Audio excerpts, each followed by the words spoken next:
Hello，大家好啊！今日係2025年9月29號，我係 Anna。我哋一家人去咗聚滿居，提早慶祝中秋節。今日係選咗368蚊嘅雞煲翅孖寶，魚翅嘅份量都多嘅，翅湯就熬製得好甜味，翅呢都爽口彈牙同埋腍滑嘅。我除咗中意食乳鴿呢，就中意食呢個燒文昌雞。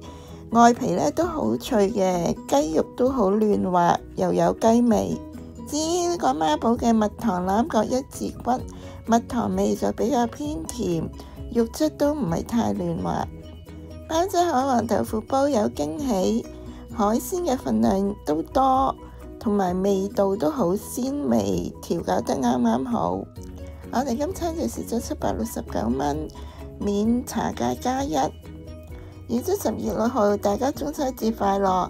分享係咁多啦，多謝大家收睇，下條片再見啦，拜拜。